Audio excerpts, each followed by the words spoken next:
certamente nos fortalece cada vez mais. Vamos abrir nossas Bíblias então no livro de Daniel. Na semana passada nós comentamos sobre um outro assunto e agora nós vamos voltar para os nossos estudos no livro do profeta Daniel, um livro escrito no 5º século antes de Cristo. Daniel é um livro que se antecipou aos fatos. Daniel revelou nas suas profecias sobre reinos que viriam, e esses reinos verdadeiramente vieram a existir. Ele predisse que viriam e vieram, mas ainda existe 2 reinos que o profeta Daniel profetizou, e esses reinos ainda não aconteceram. E aqui no capítulo 7 nós vamos mencionar sobre eles.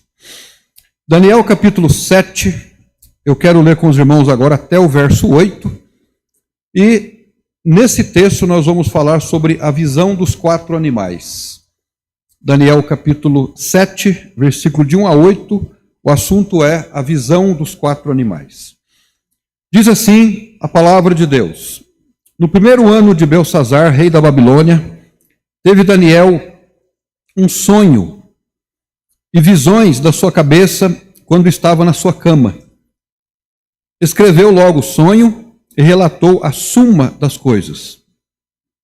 Falou Daniel e disse: eu estava olhando na minha visão da noite, eis que os 4 ventos do céu agitavam o mar grande.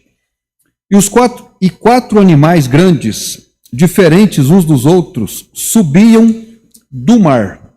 O primeiro era o primeiro era como leão e tinha asas de águia. Enquanto eu olhava, foram-lhe arrancadas as asas e foi levantado da terra e posto em pé, como um homem, e foi-lhe dado um coração de homem. Continuei olhando, e eis aqui o segundo animal, semelhante a um urso, o qual se levantou de um lado, tendo na boca 3 costelas entre os seus dentes. E foi-lhe dito assim: levanta-te, devora muita carne. Depois disso, eu continuei olhando, e eis aqui outro, semelhante ao leopardo, e tinha 4 asas de ave nas suas costas. Tinha também este animal 4 cabeças, e foi-lhe dado domínio. Depois disso eu continuei olhando nas visões da noite, e eis que o 4º animal, terrível e espantoso, e muito forte, o qual tinha dentes grandes de ferro, ele devorava e fazia em pedaços, e pisava os pés o que sobejava. Era diferente de todos os animais que apareceram antes dele, e tinha 10 chifres. Estando eu a considerar os chifres, eis que entre eles subiu outro chifre pequeno, diante do qual 3 dos primeiros chifres foram arrancados. E eis que neste chifre havia olhos como os de homem, e uma boca que falava grandes coisas. Nós vamos orar então e comentarmos sobre esse assunto hoje, sobre a visão dos 4 animais. Senhor nosso Deus e nosso Pai, mais uma vez nós agradecemos ao Senhor pela oportunidade de nos expormos ao texto sagrado.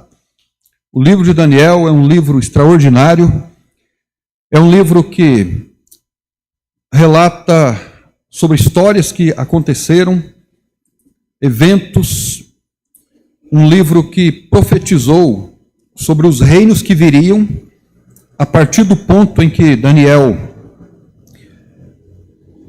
profetiza sobre esses reinos. Eles veio a Babilônia, o reino medo-persa, o reino grego, o Império Romano. Essas profecias se cumpriram de maneira precisa. E por isso nós queremos agradecer ao Senhor, porque o Senhor é o dono da história. O O Senhor sabe de todas as coisas.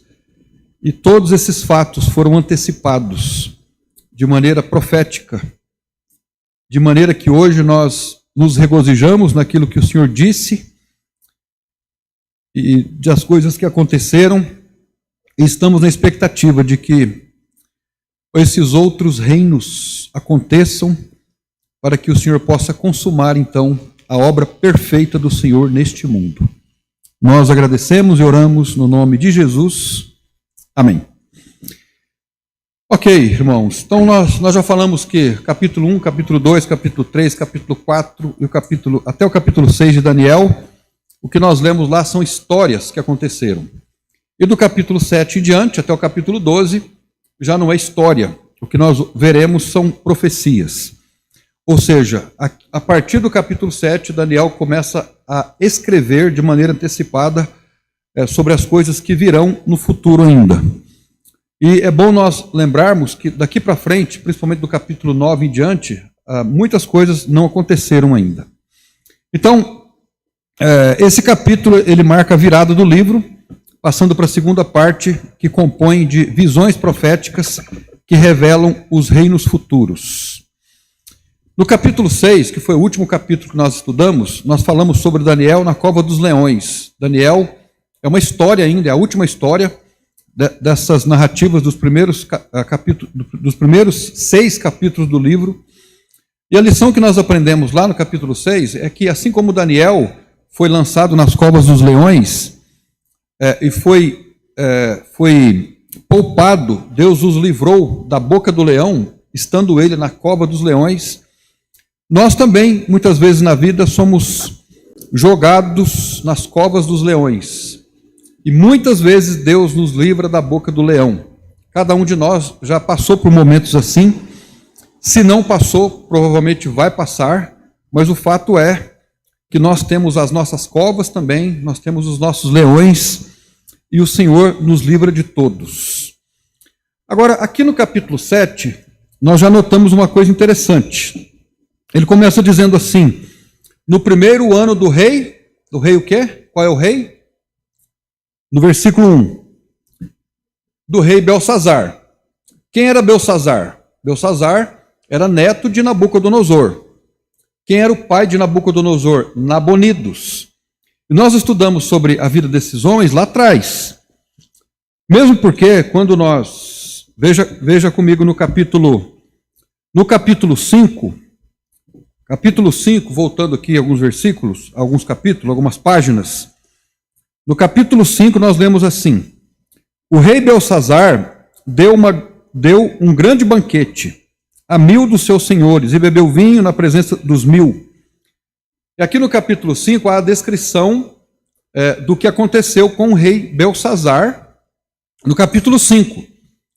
Foi aquele momento em que ele estava fazendo uma grande festa, provavelmente o seu pai, que era Nabonidos, embora a Bíblia não diga isso com clareza, mas isso é subentendido pela teologia e pela história. Naquela noite, a mão que começou a escrever lá foi a noite em que a Babilônia caiu. Então nós poderíamos dizer que Belsazar era o terceiro na Babilônia, e naquela noite foi o momento em que a Babilônia caiu. Aí nós vemos aí o capítulo 6, Daniel na boca dos leões. E agora no capítulo 7, nós lemos no primeiro ano do rei Belsazar. Então como é que a gente entende isso? Não é difícil de entendermos. Nem sempre na Bíblia os acontecimentos estão colocados de maneira cronológica. Isso é muito interessante na Bíblia. Às vezes a gente lê uma coisa na Bíblia, mas aquilo aconteceu muito antes, né?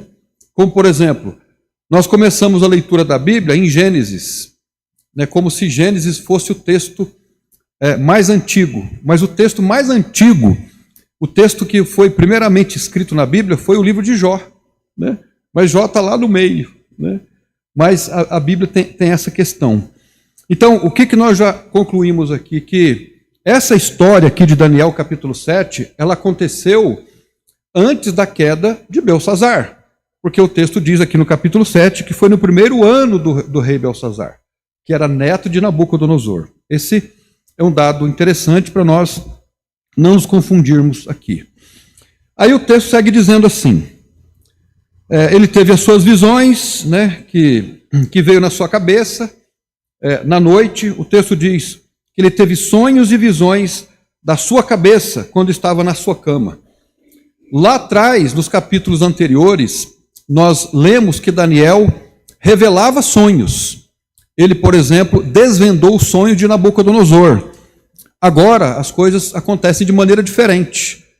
Daniel já não é aquele que vem para revelar sonhos de outras pessoas, de Nabucodonosor. Agora, ele tem uma visão própria. Daniel é o personagem mais importante, então, agora, nessa visão que ele tem.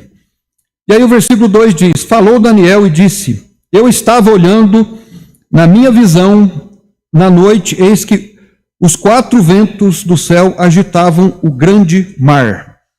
Então, biblicamente falando, nós já fizemos comentário quando nós estudamos Apocalipse. O mar na Bíblia significa muita coisa, ele indica muita coisa. O mar representa, por exemplo, uma força indomável. Ninguém pode conter a força do mar. Ele indica isso. Mas o mar também significa as nações. Nós também estudamos isso em Apocalipse. O mar também, ele simboliza e indica rebelião contra Deus. De maneira que o mar está ligado às nações, está ligado a uma atitude de rebelião contra Deus. Nós poderíamos dizer, numa certa medida, e talvez não numa interpretação, mas numa aplicação direta e concisa, dizendo que o mar significa e simboliza o mundo. Então, o mar não é um lugar onde nós devamos estar, né? E aí, Isaías 17:12, Apocalipse capítulo 13, no verso 1, nos indica isso. É um lugar instável, é um lugar também de rebeldia. Então, no verso 3, e os 4 animais grandes, diferentes uns dos outros, subiam do mar. Então, veja bem, ele tem a visão de 4 animais. E esses 4 animais subiam do mar, subiam do mundo, subiam do sistema do mundo. E aí ele começa a descrever. Então vamos para o primeiro animal. O primeiro era como leão e tinha asas de águia. Enquanto eu olhava, foram-lhe arrancadas as asas e foi levantada da terra. E posto em pé, como um homem, e foi-lhe dado um coração de homem. Agora, tem como colocar lá, por favor, o texto de Daniel 2:38. Daniel 2:38. Olha o que está dizendo lá. Esse é o sonho de Nabucodonosor que Daniel revelou. E onde quer que habite os filhos dos homens, é esse mesmo. E onde quer que habitem os filhos dos homens, na tua mão entregou os animais do campo e as aves do céu, e fez que reinasse sobre todos eles. Tu és a cabeça de ouro.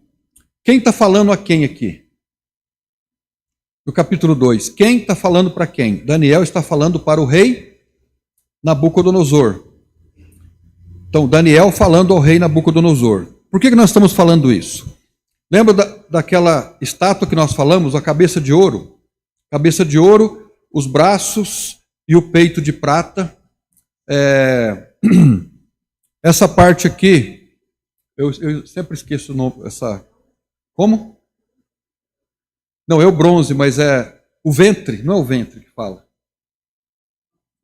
Não, tem um nome daqui.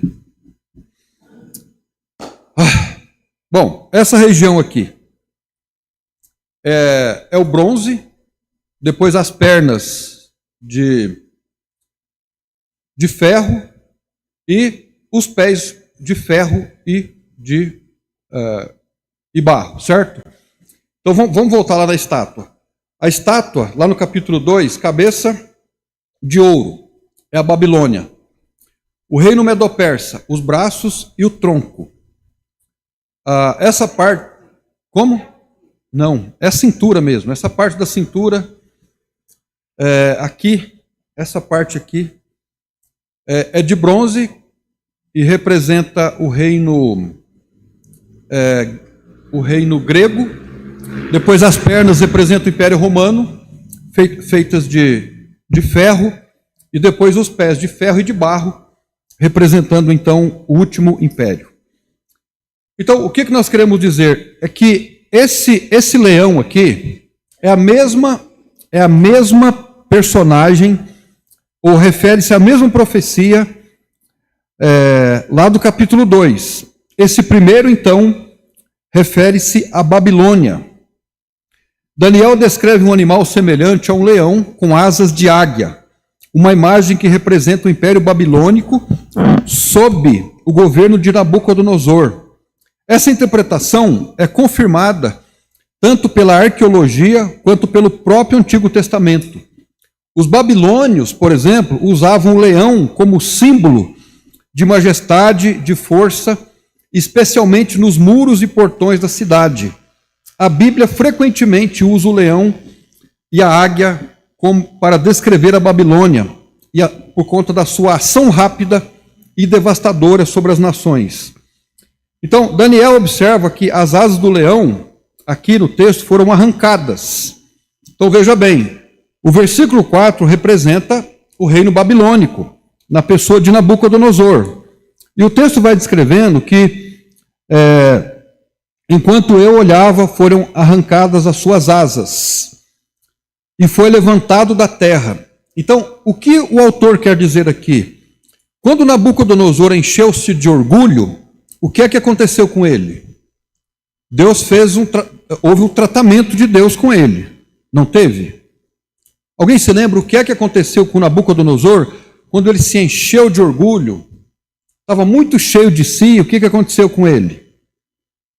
A Bíblia diz que a sabedoria de Deus, o temor de Deus é o princípio da sabedoria. Ele faltou com o temor, ele encheu-se de orgulho. E qual foi o tratamento que aconteceu com ele, lá no capítulo 4? Quem se lembra? Ele foi comer capim com os animais. Ele esteve lá comendo capim com os animais. Então veja o texto. E foram arrancadas as suas asas, e foi levantado da terra e posto em pé, como homem, e foi-lhe dado um coração de homem. Quer dizer, ele era como um leão, feroz, como uma águia, feroz, mas de repente ele se comporta como um animal, ele come capim como os animais, e aí ele volta sereno, ele volta com sanidade. Ou seja, o texto vai dizer no final, e foi-lhe dado um coração de homem. Ele mudou totalmente a sua postura, depois de ter passado um tempo com os animais. E aqui nós tiramos uma lição também para a nossa vida prática. A lição é que nós temos que tomar muito cuidado com o orgulho. O orgulho é alguma coisa que está sempre rondando o nosso coração, sempre querendo controlar o nosso coração. E nós precisamos então da graça de Deus, sermos agradecidos a Deus para não deixarmos que o orgulho nos domine, tome conta de nós. Porque certamente Deus não nos porá de maneira a comermos capim com os animais, mas nós começamos a vaguear no mundo da insanidade. Nós começamos a tomar caminhos errados, nós começamos a pensar pensamentos errados, e pior do que isso, achando que estamos certos. Então o orgulho é um grande problema que todos nós enfrentamos, e com ele nós temos que lutar todos os dias da nossa vida, para Deus nos livrar dele, né? Porque esse orgulho fez com que o rei Nabucodonosor enfrentasse Deus tratasse com ele de maneira muito séria. Então a trajetória do rei foi assim: glória, queda, soberba, a humilhação e finalmente loucura e restauração. A vida dele se resume assim, né? Glória, queda, soberba, humilhação, loucura e restauração. Depois da sua loucura, ele foi restaurado, como nós lemos lá no final do verso 4. Foi-lhe dado por Deus um coração de homem. Alguém que encheu-se de orgulho, mas que foi abatido pelo próprio Deus. Então, nós precisamos da graça de Deus para lidarmos melhor com o nosso orgulho, né?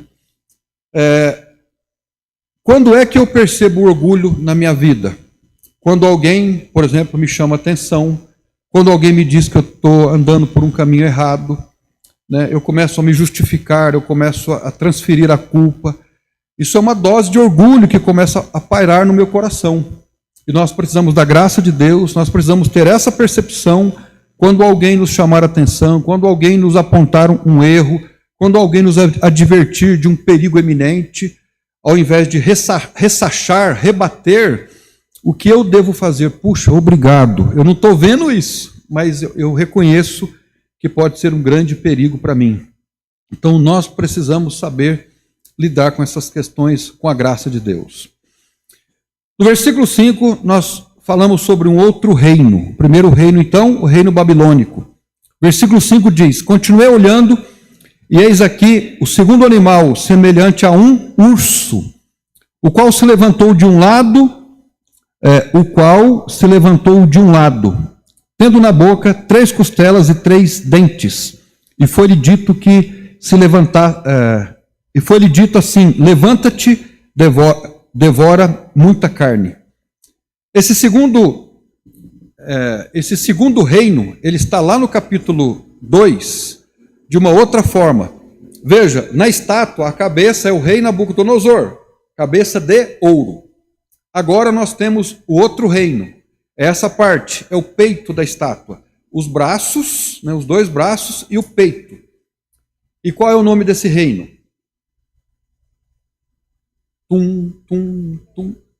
Medo-persa. Então veja, os medos e os persas eram povos distintos que se uniram, porque foram esses 2 reinos que destruíram ou que conquistaram o reino babilônico. Agora preste bastante atenção aqui, olha. Continuei olhando, eis aqui o segundo animal, semelhante a um urso. O urso, ele é diferente do leão. Ele não é rápido como o leão, ele é lento, pesado, porém destruidor, feroz, o qual se levantou de um lado. Olha que interessante, o urso se levantou de um lado, é como se ele fizesse isso aqui, ó. Interessante esse movimento do urso, né? Agora, o que significa isso? Esse segundo reino, ele é formado por quantos povos? Nós já falamos. 2, os medos e os persas.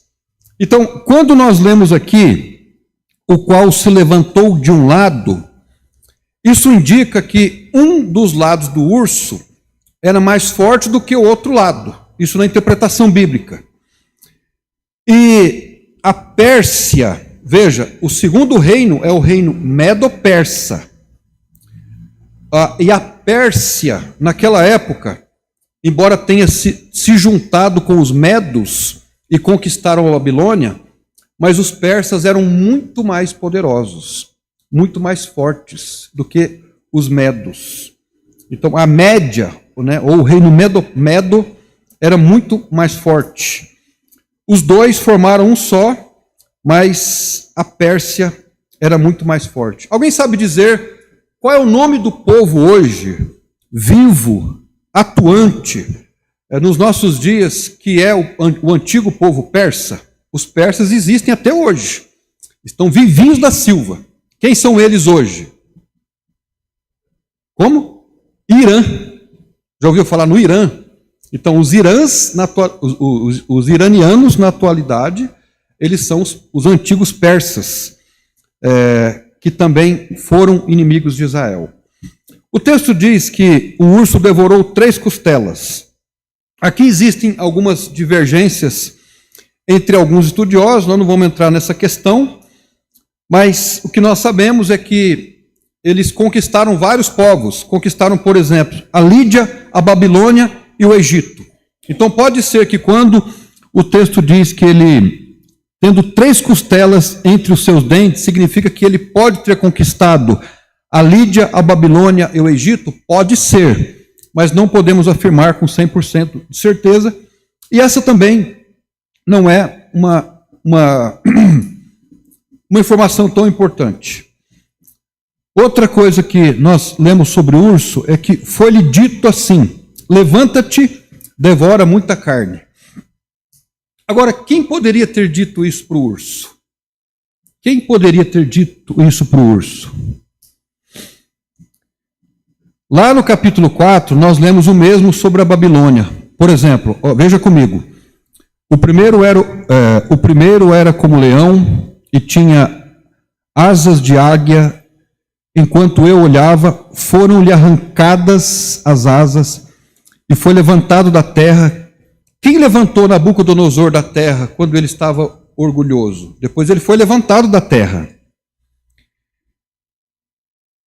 e posto em pé. Quem é que botou Nabucodonosor em pé? Quem é que deu a ele um coração de homem? Os irmãos estão entendendo o raciocínio? Nós estamos falando no versículo 4. Estamos falando sobre um sujeito aí oculto, né?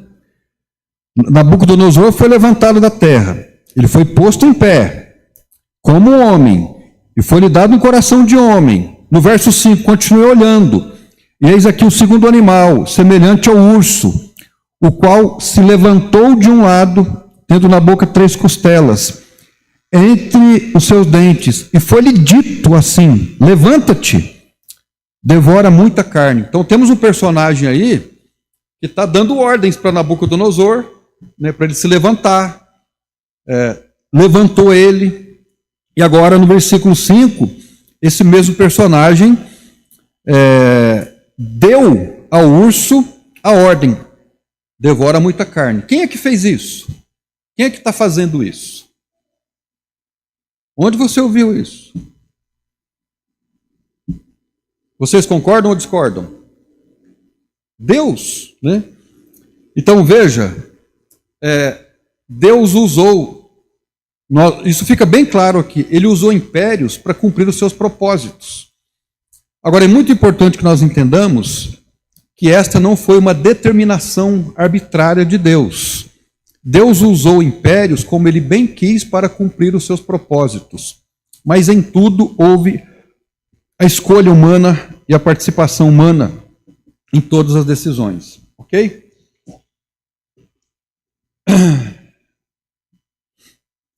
Vamos para o outro animal então, versículo 6. Depois disso, eu continuei olhando, eis aqui outro semelhante ao leopardo. Opa! E tinha 4 asas de ave. Nas suas costas tinha também este animal 4 cabeças, e foi-lhe dado domínio. Vamos tentar resgatar a nossa imagem da estátua.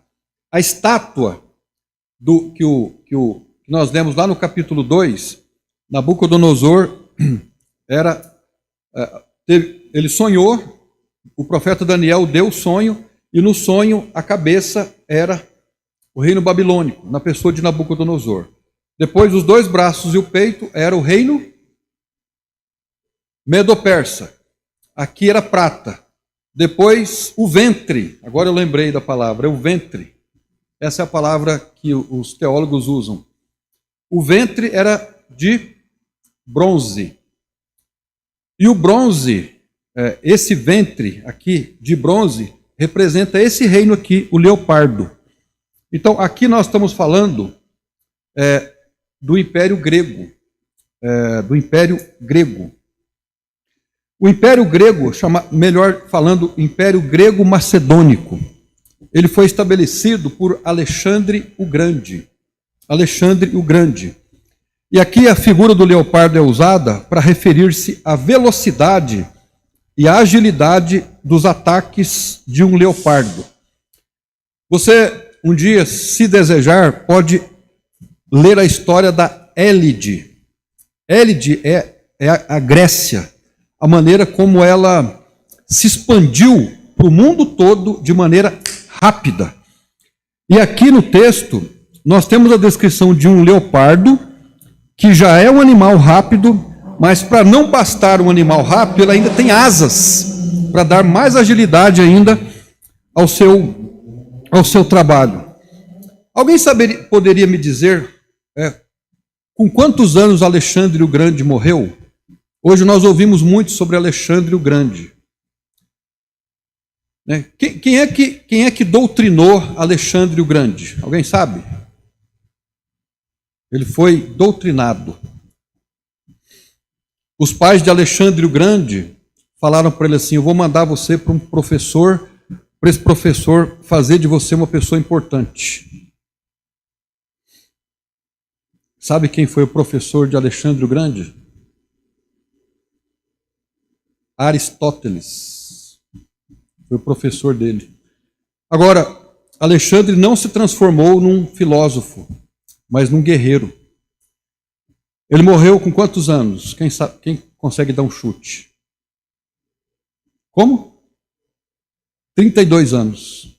Então você pensa assim, nossa, como que uma pessoa com 32 anos poderia conquistar o que ele conquistou? Mas ele conquistou.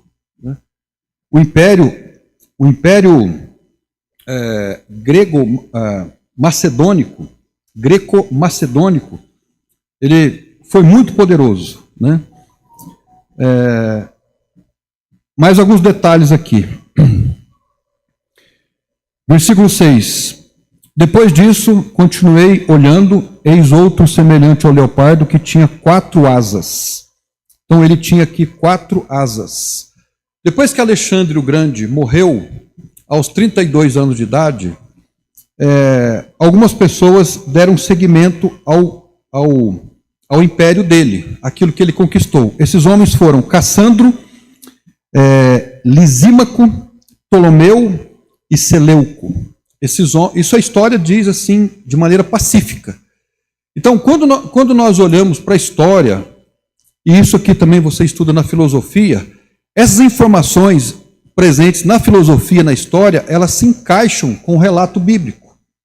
Agora, o fato interessante é que esse texto aqui, ele foi escrito antes das coisas acontecerem. A filosofia foi escrita depois, quando tudo isso aconteceu.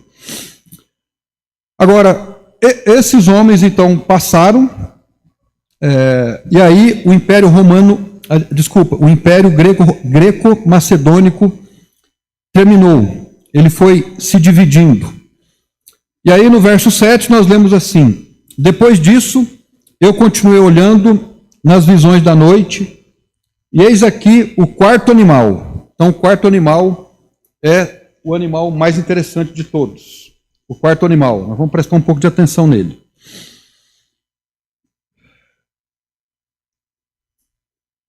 Eis o 4º animal, terrível e espantoso, e muito forte, o qual tinha dentes grandes de ferro. Ele devorava e fazia em pedaços, e pisava os pés, o que sobejava. Era diferente de todos os animais que apareceram antes dele, e tinha 10 chifres. Alguém sabe dizer qual é esse animal? Esse último animal?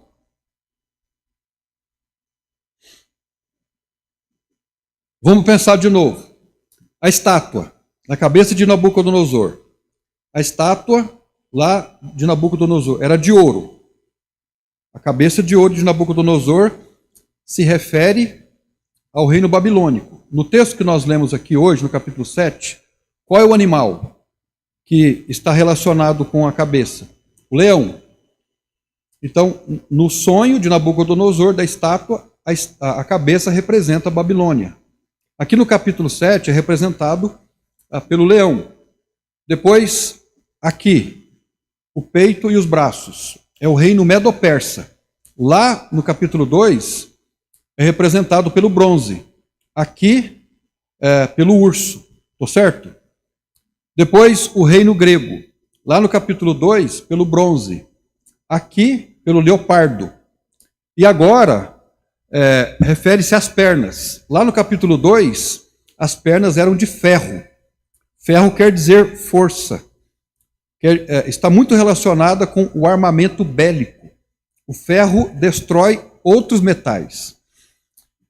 Então, aqui, esse monstro do versículo 8, do versículo 7, é o Império Romano. O Império Romano. O Império Romano, ele passou por várias fases. Ele teve uma fase que ele era um império, de fato, no período dos Césares, mas ele também foi alguma coisa muito parecida com república, com democracia, então ele passou por várias fases. O Império Romano, diferentemente dos outros impérios, ele foi se desfazendo aos poucos. No quinto século, acho que no ano 476 ou 467, foi quando o Império Romano caiu. Mas antes disso, o Império Romano havia se dividido no Império Bizantino e a Igreja Católica presente nos dois impérios. E o Reino Bizantino caiu no ano de 1500 e alguma coisa. Então, ou seja, ele perdurou por anos mais tarde. Agora, a grande questão que nós queremos chamar a atenção aqui, irmãos, é que, na visão de muitos estudiosos, e é assim que eu não somente concordo, mas eu fico fascinado com isso, é no seguinte sentido: o Império Romano acabou. O que você acha? Ele acabou? No sentido de um império político, como foi o Império Romano, sim. Mas a influência do Império Romano, ela existe até hoje. Ela existe na política. A nossa política é muito parecida com o Império Romano. Existe na cultura, no direito, principalmente no direito, e também em fatores geopolíticos. Aquilo que nós chamamos hoje de Europa era antigamente o Império Romano. Grande parte do Império Romano era a Europa. Foram as conquistas do Império Romano, dos Césares e de outros que sucederam a ele. Então, lá no capítulo 13 de Apocalipse, que nós lemos agora há pouco, nós lemos sobre uma besta que foi rediviva, que foi reavivada. Então, o que é que nós estamos querendo dizer com isso? Que o Império Romano acabou na forma de império, mas ele será ressuscitado, ele será reavivado. Vamos olhar lá de novo para Apocalipse, capítulo 13, porque aí fica mais fácil para nós entendermos isso. Apocalipse, capítulo 13. Veja a semelhança deste texto com o texto que nós acabamos de ler até aqui. E pus-me sobre a areia do mar. Nós lemos sobre o mar lá, certo? E vi subir do mar uma besta, que tinha 7 cabeças e 10 chifres. E sobre os seus chifres 10 diademas, e sobre as suas cabeças o nome de blasfêmia. E a besta que vi era semelhante ao, diga alguém, leopardo. Existe o leopardo lá? O leopardo lá representa que reino? Assim já anota ali, né? O leopardo representa que reino lá?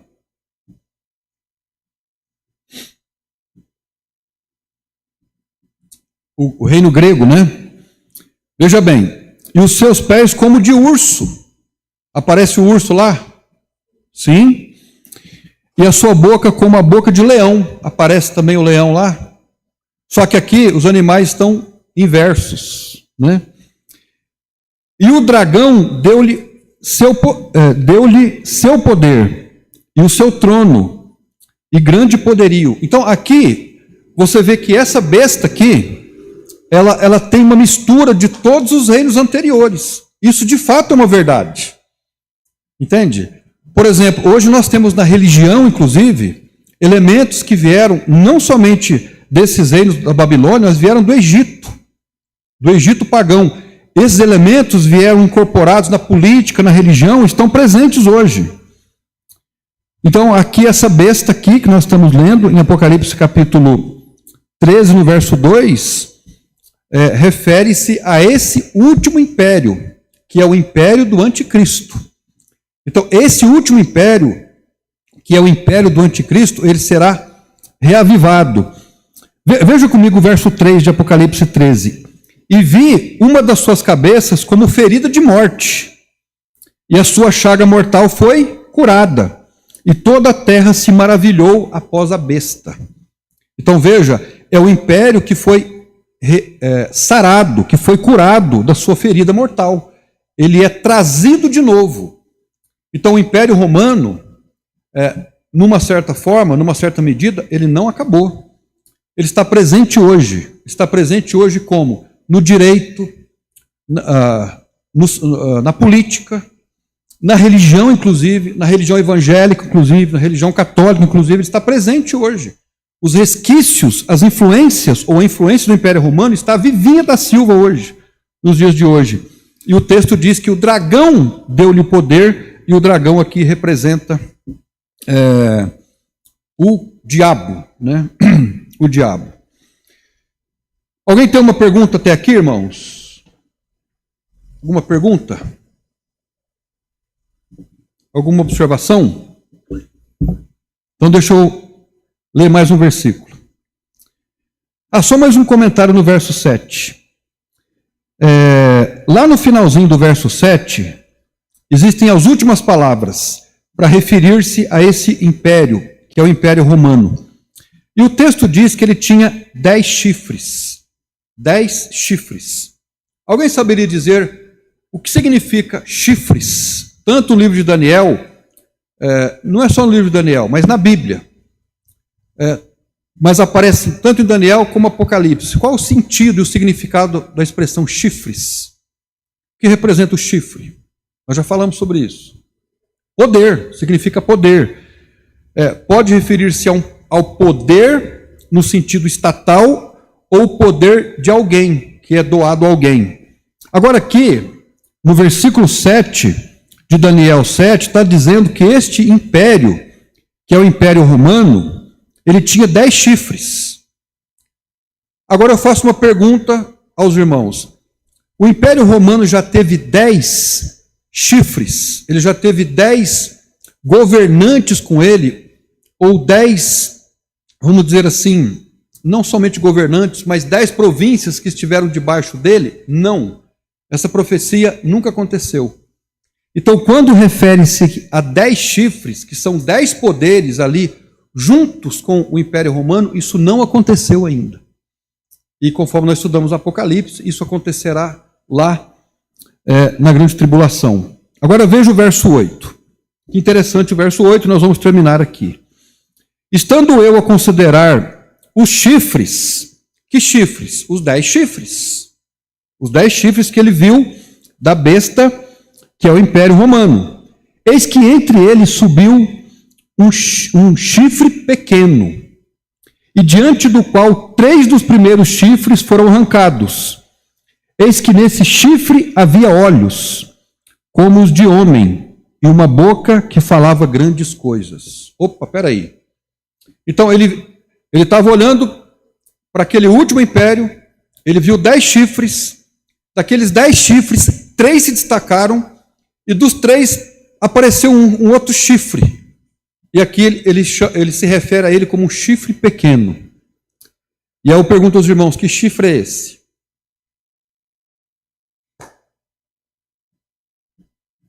Eu vou dar uma dica.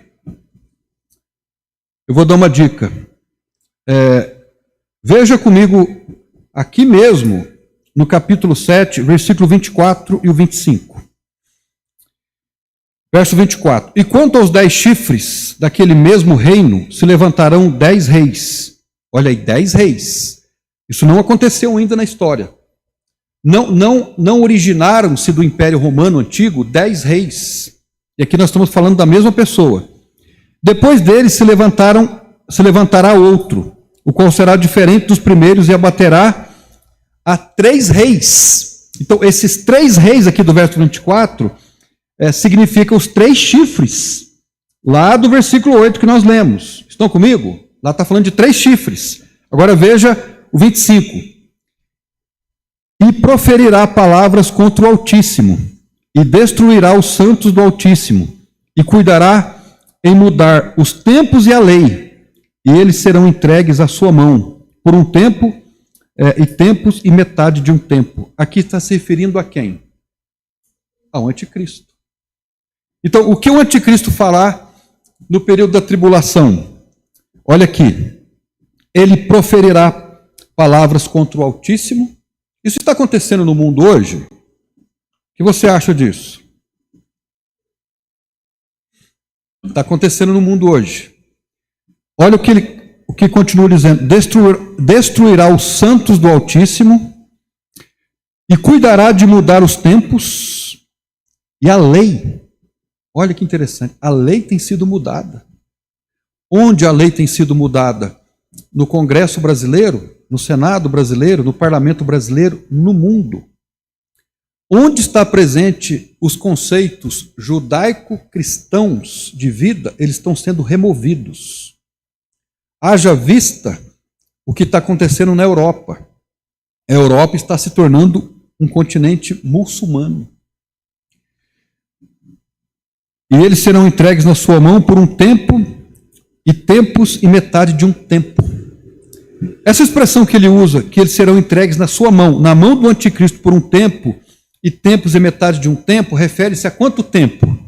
3 anos e meio. Nós também já estudamos isso, que é a primeira parte do período da grande tribulação. Vamos parar por aqui então, irmãos. Eu acho que é muita informação para pouco tempo, né? Alguém tem alguma pergunta? Duda?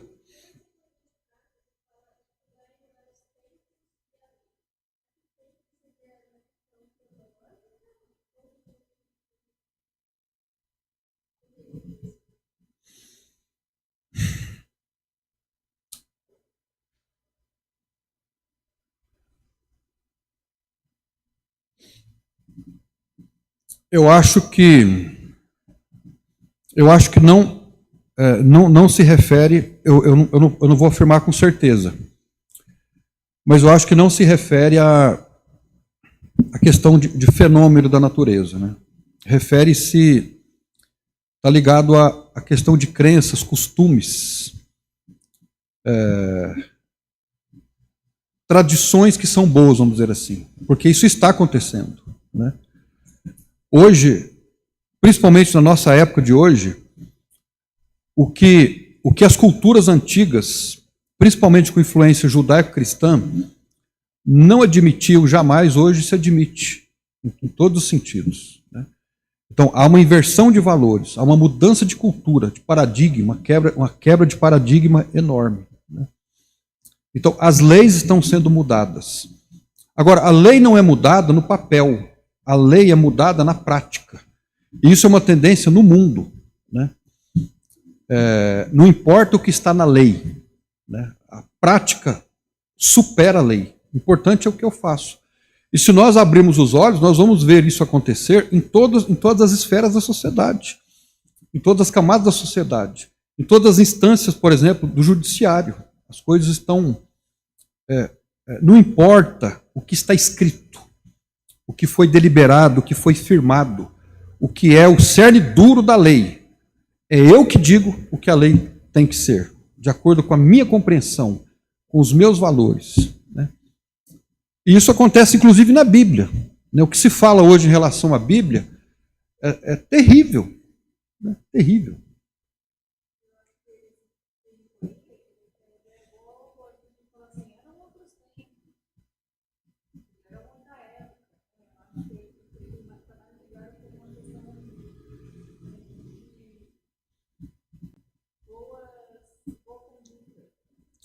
Cultura, tradição, né? Costumes bons, valores, é isso que está acontecendo.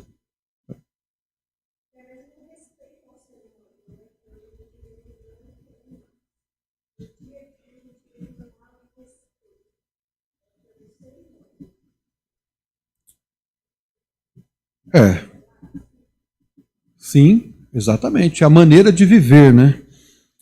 Agora, isso é a interpretação que eu dou aqui, Duda. Depois eu posso verificar direitinho, mas por hora eu acho que isso que eu falei não destoa daquilo que todo o texto está dizendo, né? Mas é isso que... Agora, irmãos, esse anticristo... porque aqui nós estamos falando de duas coisas diferentes. Nós estamos falando de um sistema. Esse quarto império que nós vimos aqui é o Império Romano reavivado. Mas esse império será dirigido pelo chifre. O chifre é o anticristo. Eles se misturam muito na Bíblia. Mas o chifre, que é o poder, o anticristo, o apóstolo Paulo chama ele de homem de iniquidade. O apóstolo João, refere-se a ele como anticristo, né? Esse sistema anti-Deus, anti a lei, as leis judaico-cristãs, ele já está sendo implantado. O mundo já está sendo preparado, né, para receber esse chifre pequeno, esse anticristo, essa inversão de valores, esse mundo de cabeça para baixo que nós estamos vendo, essas instabilidades governamentais, né? Ninguém acredita mais no político, ninguém acredita mais na política. Cada dia que passa, mais se desacredita nisso. E essa descrença, ela é intencional, ela é implantada na cabeça das pessoas, para que quando vier aquele que é o anticristo, ele vai trazer paz, ele vai trazer segurança, conforme o texto nos diz lá em Apocalipse. Olha aqui o que diz Apocalipse 13, no texto que nós lemos hoje. Versículo 3, 13:3. E vi uma das suas cabeças como ferida de morte, e a sua chaga mortal foi curada, e toda a terra se maravilhou após a besta. Então a terra se maravilhou após a besta. Essa besta é um sistema de governo. Então a terra vai dizer assim: agora sim nós podemos dizer que as coisas mudaram. Agora nós temos paz, agora nós temos segurança, né? E aí o verso 4 diz: e adoraram o dragão, e deu-lhe a besta o seu poder, e adoraram a besta, dizendo: quem é semelhante à besta? Quem poderá batalhar contra ela? Quer dizer, ninguém. Na visão aqui da interpretação, ninguém poderá vencer essa besta. Então o mundo quererá, o mundo está sendo preparado para isso. Em outras palavras, o mundo está esperando, entre aspas, um salvador da pátria. Aquele que vai botar os pingos nos is, que vai dar estabilidade. Mas aí que está o engano, porque o apóstolo Paulo diz que quando disserem a paz e segurança, aí então virá repentina destruição. É quando o mundo então será entregue à grande tribulação. Amém, irmãos? Alguma pergunta a mais? Alguma observação? Tomara que Jesus volte hoje à noite, né? E nos leve para a presença dele. Vamos fechar os olhos então e vamos orar. Senhor nosso Deus e nosso Pai, é verdade, nós ansiamos pelo retorno do Senhor Jesus. Nós não temos nenhuma dúvida de que o mundo está preparado. E não somente está preparado, mas o mundo se prepara para isso. As pessoas estão ansiosas por alguém que traga soluções imediatas para o mundo caído. Mas a nossa esperança não é essa. A nossa esperança está na pessoa do Senhor Jesus Cristo. Nós já fomos advertidos de que neste mundo nós seremos odiados. O mundo não gosta de nós. E é recíproco, porque nós também não gostamos desse mundo. O nosso desejo é estarmos com o Senhor. Mas isso não nos exime de continuarmos pregando o Evangelho, fazendo discipulado, cumprindo a missão que o Senhor deu para cada um de nós. Eu peço hoje à noite que o Senhor não permita que a nossa fé retroceda, que nós esmoreçamos. O Senhor já nos advertiu que no mundo nós teríamos aflições. E nós temos sido afligidos. O mundo tem sido muito hostil para nós. Mas nós também já fomos advertidos sobre isso. Queremos rogar que o Senhor nos fortaleça, aumente a nossa fé, não permita que o amor esfrie. Tua palavra nos adverte que nos últimos dias o amor de muitos esfriariam por conta da multiplicação da iniquidade.